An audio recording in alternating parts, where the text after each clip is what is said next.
Welcome back to our podcast conversation on prayer as we continue to this week unfold the relational dynamics in prayer. Looking back on week one of our conversation, just to remind us where we've been, we talked about just the theology of prayer. Last week we talked about some of the things you want to do before you pray. And this week, as we are in the heart, we want to take a look at what to do with those thoughts, feelings, and desires that we unpacked on Monday.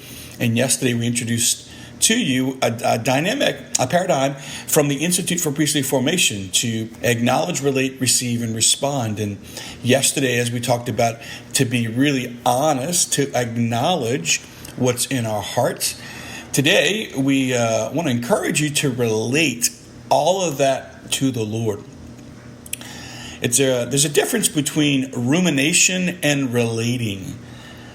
So if I am aware as I am praying that there is a predominant thought, feeling, or desire, there is something that is just really pressing in on my heart.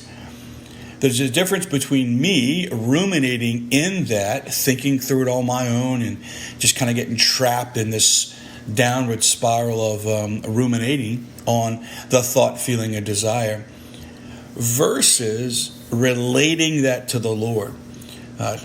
Talking to God, as it says with Moses, he would talk to God as one man speaks to another, and that's what the Lord wants for us. He wants for us to speak to Him as one person speaks to another.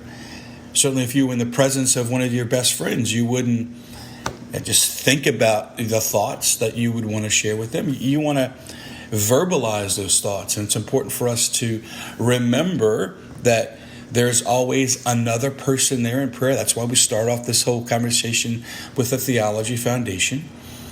And to relate our hearts to that other person so that we are prepared, disposed, you might say, to receive from Him. Now, of course, we don't relate our hearts to God to inform Him. God already knows what's there. The Psalms remind us of that.